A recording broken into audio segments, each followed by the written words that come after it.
Hello students, आज के इस वीडियो में हम लोग जो पिछले पार्ट में क्वेश्चंस रह गए थे जिनको मैंने एक्सप्लेन नहीं किया था उनको आज की इस वीडियो में एक्सप्लेन करूँगा। ठीक है, तो आई होप कि आपने पिछला पार्ट ज़रूर देखा होगा और उसमें हमने बेसिक जो होते हैं जो सिंपल क्वेश्चंस उनको एक्सप्लेन किया था।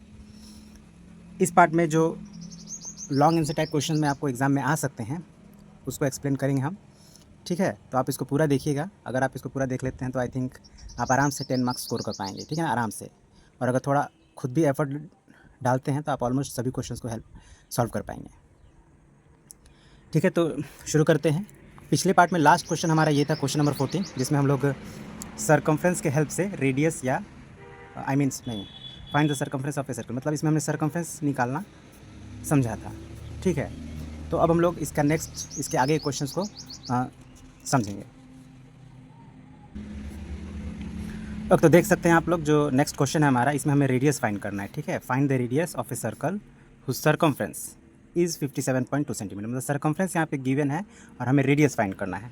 तो सिंपल है, हम लोग जो सर्कमफ्रेंस का फॉर्मूला होता है C=2πr, इसी के हेल्प से हम लोग सॉल्व करेंगे इस क्वेश्चन को, है ना। बहुत ईजी है, बस मैं क्विकली आपको बता दे रहा हूँ। जैसे यहाँ पे गिवन क्या है, C=57.2 सेंटीमीटर और C का फॉर्मूला क्या होता है 2πr। तो C के प्लेस पे हम लिख देते हैं 2πr और यहाँ पे जो गिवन है वो लिख देना। मतलब हमारा एक इक्वेशन बन गया ये, जिसमें हमें r की वैल्यू निकालनी है। तो जिसकी वैल्यू पता है उसको रखिए। 2 का वैल्यू तो 2 ही होगा, पाई हो जाएगा 22/7 इंटू r = 57.2। तो r हमारा क्या हो जाएगा 57.2 और ये 22/7 उधर जाएगा तो हो जाएगा 7/22 और 2 उधर जाएगा तो हो जाएगा 1/2। अब इसी को सॉल्व कर लेना है। ठीक है, सॉल्व कर लेना है, जो आएगा वही आपका हो जाएगा आंसर। ठीक है, तो बढ़ते हैं नेक्स्ट क्वेश्चन की तरफ, है ना। हम लोग रिवीजन कर रहे हैं, फिर से मैं बता दूं तो पूरा डिटेल्ड एक्सप्लेनेशन आपको नहीं मिलेगा, केवल एक्सप्लेनेशन मिलेगा। केवल एक्सप्लेनेशन मिलेगा, सोल्यूशन नहीं मिलेगा, है ना। आपको सोल्यूशन खुद करना है। तो नेक्स्ट क्वेश्चन है हमारा, the diameter of the wheel of A cycle. मतलब एक साइकिल के पहिए का डायमीटर, है ना। तो हम एक साइकिल का पहिया थोड़ा यहाँ बना लेते हैं समझने के लिए। ठीक है, ये पहिया है जिसका डायमीटर का जो लेंथ है वो 70 सेंटीमीटर है। How far will it go in 250 revolution. ठीक है, मतलब यहाँ हमें डिस्टेंस निकालना है। तो ध्यान दीजिएगा कि जब भी कोई व्हील एक रिवोल्यूशन कंप्लीट करता है तो वो उतना ही डिस्टेंस कवर करता है जितना कि उसका सरकमफ्रेंस होता है। मतलब distance in 1 revolution is equal to क्या हो जाएगा 2πr। ठीक है, यहाँ पे कितना रिवोल्यूशन है 250 रिवोल्यूशन है। देयरफॉर डिस्टेंस इन 250 रिवोल्यूशन का कितना हो जाएगा 2πr इंटू 250। तो इसको हम लोग यहाँ पे थोड़ा लिखेंगे, यहाँ पे सॉरी यहाँ पे डायमीटर दिया है ना, तो हाँ जो दिया है वो लिखिए, तो समझने के लिए था। d = 70 सेंटीमीटर, देयरफॉर c = अब डायरेक्ट भी निकाल सकते पाई इंटू डी, ये हमारा फॉर्मूला है ही। तो अब 2πr लिखें या पाई इंटू डी लिखें, बात बराबर है। तो पाई इंटू डी से आपका सरकमफ्रेंस निकल जाएगा। Therefore now distance covered in 250 revolution is equal to जो भी आपका c का वैल्यू आएगा, है ना, उसमें 250 से मल्टीप्लाई कर देना है, वही आपका हो जाएगा आंसर। ठीक है, बहुत ही आसान था और आई होप आपने फेयर कॉपी में इसको ज़रूर बनाएगा, तो वहाँ से भी आप थोड़ा हेल्प ले लीजिएगा। ओके, तो अब यहाँ पे आप ध्यान दें, तो यहाँ पे जो व्हील है वो 5000 रिवोल्यूशन में ऑलरेडी कंप्लीट कर लिया है और 5000 रिवोल्यूशन को कंप्लीट करके 11 किलोमीटर का डिस्टेंस कवर किया है और हमें यहाँ सरकमफ्रेंस और डायमीटर फाइंड करना है। तो उसी के जैसा है, बस थोड़ा इसमें हमारा जो उसमें हमारे पास डायमीटर का वैल्यू पता था, डिस्टेंस निकालना था। यहाँ हमें डिस्टेंस पता है, डायमीटर निकालना है। तो देखते हैं इसको कैसे बनाएंगे। सबसे पहले तो क्या दिया है लिखते हैं, नंबर ऑफ़ रिवोल्यूशन क्या है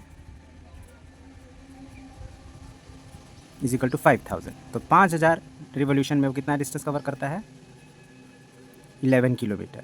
अब जो डायमीटर हमारा निकलेगा वो सेंटीमीटर में निकलेगा, तो हम लोग किलोमीटर को सेंटीमीटर में कन्वर्ट कर देते हैं। तो क्या हो जाएगा 11 इंटू, पहले तो मीटर में कन्वर्ट करेंगे तो 1000 से मल्टीप्लाई करेंगे और फिर सेंटीमीटर से कन्वर्ट करना तो फिर 100 से मल्टीप्लाई कर देंगे। तो ये हो जाएगा हमारा 1 1 1 2 3 4 5 सेंटीमीटर।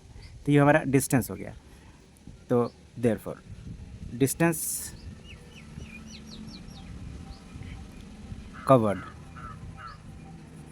इन 1 रिवोल्यूशन में कितना हो जाएगा। अब देखिए 5000 रिवोल्यूशन में इतना सेंटीमीटर का डिस्टेंस कवर किया, तो 1000 रिवोल्यूशन में कितना हो जाएगा,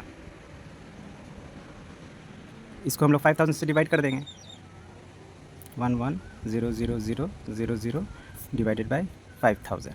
ओके, ठीक है। अब इसको हम लोग जब सॉल्व करेंगे तो ये करीब हमारा हो जाएगा 1100/5000। 5। ओके, तो 5 से ये कट जाएगा 220 सेंटीमीटर। और जो एक रिवॉल्यूशन में जो डिस्टेंस कवर किया गया है वही उसका सरकमफ्रेंस होगा। Thus C is equal to जाएगा 220 सेंटीमीटर। जब सरकमफ्रेंस आपका निकल गया तो आप पाई और डी का फार्मूला यूज़ करके डी का वैल्यू निकाल लेंगे, ठीक है। और जब डी निकल जाएगा तो आपका सरकमफ्रेंस भी निकल जाएगा। अरे सरकमफ्रेंस तो हम लोग पहले ही निकाल चुके हैं, ठीक है। अब इस फार्मूला के हेल्प से आप डायमीटर निकाल लेंगे, ठीक है। तो ये सब इंपॉर्टेंट क्वेश्चंस है, इसको आप अच्छे से बनना जरूर लीजिए, इसको अच्छे से प्रिपेयर करके ही जाइएगा, क्योंकि इस तरह के क्वेश्चन आने की संभावना है, प्रबल है। ओके, अब नेक्स्ट क्वेश्चन मैंने यहाँ पे 2 क्वेश्चन लिए क्योंकि दोनों बहुत ही सिंपल है। तो जैसे यहाँ पे क्या, find the area of a circle whose radius is 24 centimetre. और ये तो बहुत ही ईजी है, एरिया निकालना है, रेडियस पता है, तो पाई आर स्क्वायर का फॉर्मूला लगाएंगे, मतलब A is equal to pi are square 19 number का, यानी 22/7 गुने 24 गुने 24 सॉल्व कर लेंगे तो यही हमारा आंसर हो जाएगा, ठीक है। तो इसको आप लोग कर लीजिएगा ज़रूर, कि 80 नंबर था, sorry 19 number. Find the circumference of a circle, the circumference of a circle is 264 centimetre, मतलब सी इज इक्वल टू 264 सेंटीमीटर दिया है और एरिया फाइंड करना है। तो बात वही है, हम लोग 2 पाई आर के हेल्प से रेडियस निकाल लेंगे, और जब रेडियस निकल जाएगा तो फिर एरिया भी निकल जाएगा, ठीक है। तो इसको आप लोग सॉल्व जरूर, मतलब 2 स्टेप में इसका आंसर आ रहा है ना। चलिए, तो ये भी आई होप आपको समझ में आ गया होगा। पढ़ते हैं नेक्स्ट क्वेश्चन की तरफ। ओके, तो नेक्स्ट क्वेश्चन है हमारा, ए हॉर्स इज टाइड टू ए पोल, ठीक है। एक पोल है, मानते ही एक पोल है, और यहाँ से एक इस पोल से बंधा हुआ है एक घोड़ा, ठीक है। इन ए पार्क, किसी पार्क में है ना, with a string 21 metre long. जिस धागे से बंधा है या जिस रस्सी से बंधा है उसका लंबाई कितना है, 21 मीटर। अब ये पार्क है, किसी भी शेप में हो, हमें उससे मतलब नहीं है, ये पार्क है किसी भी शेप का हो। अब इसमें यहाँ पे एक पोल है और यहाँ से इस पोल से एक धागे में एक रस्सी में बंधा हुआ है घोड़ा। अब ये घोड़ा अब ध्यान देंगे तो इस सर्कुलर पाथ में ही मूव कर सकता है, इसी के ये जो एरिया हमारा बन रहा है इसके अंदर ही चल सकता है, इसके बाहर नहीं जाएगा, इसके बाहर जा नहीं सकता, 21 इधर जा नहीं सकता।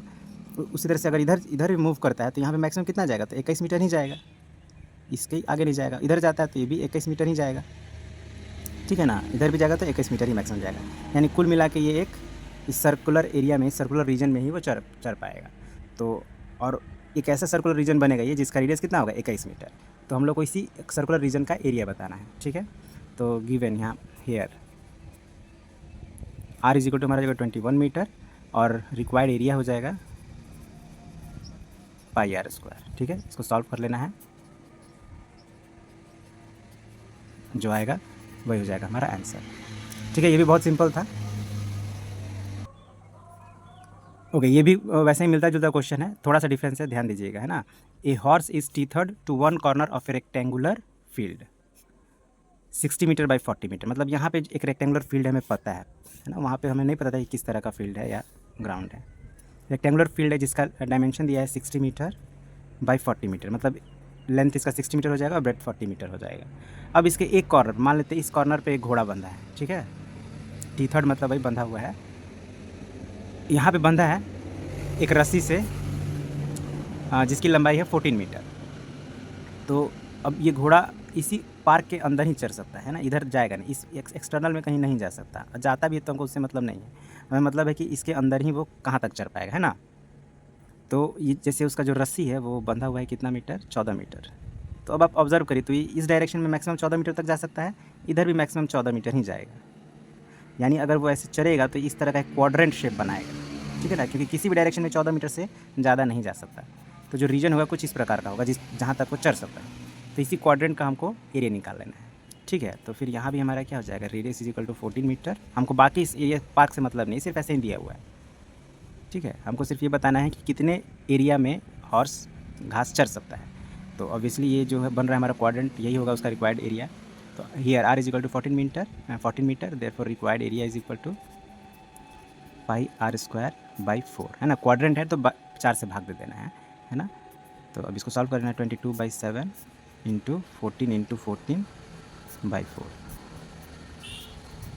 इसको गुना कर लेना है, जो आएगा वही आपका आंसर हो जाएगा, ठीक है। तो बढ़ते हैं नेक्स्ट क्वेश्चन की तरफ। ओके, तो नेक्स्ट क्वेश्चन है हमारा, थोड़ा देखने में ही बड़ा लग रहा है, तो ऐसे क्वेश्चंस को कम से कम 2 बार तो ज़रूर पढ़िएगा, है ना, सॉल्व करने से पहले। तो हम लोग पहले इसको पढ़ के समझते हैं कि हमें करना क्या है, फिर इसको सॉल्व करेंगे। तो कह रहा है कि एक रेक्टेंगुलर शीट ऑफ एक्रिलिक कोई मटेरियल है जिससे एक रेक्टेंगुलर शीट बनाया गया है, ठीक है ना। इससे हमें कोई ज़्यादा सोचना नहीं है, बस ये कोई मटेरियल है जिसको यूज़ करके एक रेक्टेंगुलर शीट बनाया गया है ना, रेक्टेंगल के शेप में है, जिसका लेंथ है 34 सेंटीमीटर और ब्रेड्थ है 24 सेंटीमीटर। ओके, तो सबसे पहले हम लोग एक रफ डायग्राम बनाते हैं। समझ लीजिए कि ये आपका रेक्टेंगुलर शीट है, एक जो एक्रिलिक से बना हुआ है, जिसका लेंथ 34 सेंटीमीटर है और ब्रेड्थ 24 सेंटीमीटर, ठीक है। अब आगे क्या है, तो फ्रॉम इट मतलब इसमें से, इस जो रेक्टेंगुलर शीट है उसमें से 64 circular buttons each of diameter 3.5 centimetre have been cut out. मतलब 64 सर्कुलर बटन्स को काट कर निकाल दिया गया है इस तरह से ना, बीच में से एक ऐसे बटन काट के निकाला गया है ना। अब यहाँ पे मैं बनाऊँगा तो 64 नहीं बन सकता है, आप समझ लीजिए। इसी तरह से ये कितने 64 बटन्स को काट कर निकाल लिया गया है, जिसका डायमीटर दिया है 3.5 सेंटीमीटर। हमें क्या फाइंड करना है, area of the remaining sheet. मतलब ये काट कर निकाल लिया गया इस तरह से, 64 सर्कुलर बटन्स को जब काट कर निकाल लिया गया तो ये जो बचा हुआ है इसका एरिया हमें बताना है। तो ऑब्वियसली जो इसका एरिया होगा, रिक्वायर्ड एरिया हमारा क्या होगा, area of rectangular sheet minus 64 times area of circular button, area of circular button, ठीक है। अब एरिया ऑफ रेक्टेंगुलर शीट क्या होगा, लेंथ इंटू ब्रेड्थ, यानी कि 34 इंटू 24, ये हो गया हमारा एक। अब इसमें से हमको क्या घटाना है, तो 64 मल्टीप्लाइड बाई, है ना, एरिया ऑफ सर्कुलर बटन। तो सर्कुलर बटन का यहाँ देखिए डायमीटर दिया है 3.5, तो उसका रेडियस क्या हो जाएगा, है ना, d इज इक्वल टू 3.5, तो r क्या होगा 3.5/2, ये लिखना है। तो पाई r स्क्वायर यानी 22/7 इंटू आर स्क्वायर मतलब 3.5/2 इंटू 3.5/2, ठीक है। तो ये हमारा बन गया एक्सप्रेशन। अब इसी को सॉल्व करना है, पहले इसको इससे मल्टीप्लाई करेंगे, फिर इसको सॉल्व करेंगे, है ना, इसको काटेंगे आप तो हो जाएगा 0.5 टाइम्स में कटेगा, ये 2 दूना 4, इसे 16 बार में ये कट जाएगा। तो आपका एक्सप्रेशन बन थोड़ा सिंप्लीफाई कर दे तो 34 इंटू 24 माइनस इधर हो जा रहा है 16 multiplied by 22 multiplied by 0.5 multiplied by 3.5। मतलब इसको गुना करके लिखना है इसके नीचे, और फिर इन सभी को गुना करके इसके नीचे लिखना है और सब्ट्रैक्ट कर देना है, तो जो आएगा वो आपका हो जाएगा आंसर, ठीक है। अब इसको आप सॉल्व कर लीजिएगा, ठीक है ना। बहुत ही आसान था, केवल देखने में ही इतना बड़ा सा क्वेश्चन लग रहा है।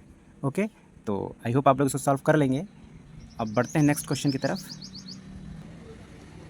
ओके, तो नेक्स्ट क्वेश्चन भी देखने में बहुत बड़ा लग रहा है, चलिए इसको पहले पढ़ते हैं, समझते हैं कि कैसे इसको सॉल्व करना है। तो क्वेश्चन है हमारा, a rectangular ground is 90 metre long and 32 metre broad. मतलब जो फर्स्ट स्टेटमेंट से हमें क्या पता चला कि कोई ज़मीन है जो रेक्टेंगल के शेप का है ना, जिसकी लंबाई कितनी है 90 मीटर और चौड़ाई है 32 मीटर। ये हमें पता चल गया पहला स्टेटमेंट को पढ़ने से। In the middle of the ground there is a circular tank. Middle of the ground, ध्यान दीजिए, इसके बीचों बीच, मतलब यहाँ पे एक सर्कुलर टैंक है, इसके बीच में ऐसे सर्कल के शेप में टैंक बना हुआ है, यह रखा हुआ है, जिसका रेडियस है 14 मीटर, है ना, रेडियस इसका कितना है 14 metre. Find the cost of turfing the remaining portion. Remaining portion मतलब कि इसको टर्फ करना है। अब टर्फ से हमें लेना देना नहीं है, टर्फिंग का मतलब क्या होता है, लेकिन ऐसे मैं बता दूं, घास लगाने की प्रक्रिया को टर्फिंग कहते हैं। मतलब इस टैंक को छोड़कर जितना भी यहाँ पे जगह स्पेस बच रहा है सब में घास लगाना है। तो हमको क्या करना है, इसका खर्चा कितना आएगा, इसका रेट दिया हुआ है ₹50 पर मीटर स्क्वायर। पर मीटर स्क्वायर कह रहा है, यानी इसी से हमको पता चल रहा है कि हमको एरिया निकालना पड़ेगा। तो सबसे पहले हम लोग इसका एरिया निकालेंगे, एरिया निकालने के बाद हम लोग 50 से मल्टीप्लाई कर देंगे। तो देखो, सबसे पहले तो हम लोग को डिटेल्स यहाँ पे लिखना पड़ेगा कि क्या क्या यहाँ पे दिया है। Here length is equal to 90 metre, breadth is equal to 32 metre, है ना। Therefore area is equal to area of rectangular ground, आप निकाल लेंगे यहाँ पे area. Again radius is equal to 14 metre, तो आर इज इक्वल टू,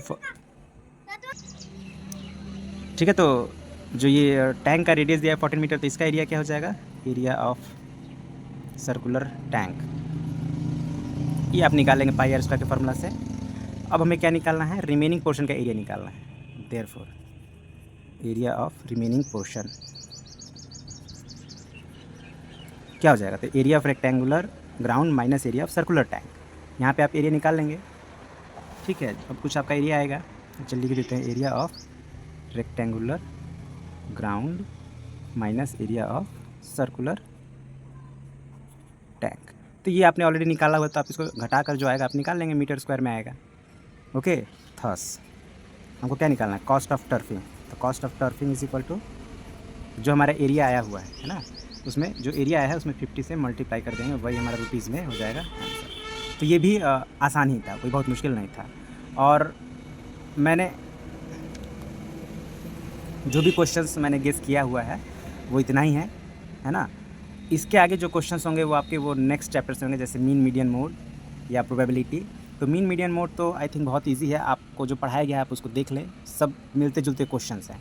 उसके जो की टर्म्स हैं, जैसे डेटा क्या होता है, फ्रीक्वेंसी क्या होता है, ये सब क्या होता है, आप एक बार उसको पढ़ लीजिएगा। उसमें से भी ऑब्जेक्टिव टाइप क्वेश्चंस में आ सकता है, जो कि मैंने फर्स्ट पार्ट में कवर भी किया था। और प्रोबेबिलिटी का जो आपका एक्सरसाइज है उसमें करीब 4 ही क्वेश्चन है जहाँ तक मुझे याद है, एक्सरसाइज 23 में। तो उन चारों को आप एक बार देख लीजिए, उसमें से एक ज़रूर आएगा, ठीक है। तो इतना आप कर लेते हैं तो मुझे लगता है कि आप आसानी से 80 में 70 मार्क्स तो आसानी से ला देंगे। थोड़ा और मेहनत करिएगा तो 80 में 80 भी आप ला सकते हैं, ठीक है। तो इसी के साथ जो रिवीजन पार्ट है हम इसको अब यहीं पे क्लोज़ कर देते हैं इसी वीडियो के साथ। और आपका जो एग्ज़ाम आने वाला है उसके लिए आपको हम विश करते हैं a very best of luck, ठीक है। तो और अंततः एक बात ये भी कहना चाहूँगा कि अगर आपने सब्सक्राइब नहीं किया तो सब्सक्राइब ज़रूर कर लीजिए, है ना। इससे थोड़ा मुझे भी थोड़ा मोटिवेशन मिलेगा, है ना, और कुछ नहीं। तो इसी के साथ एंड करते हैं वीडियो को। Thank you very much.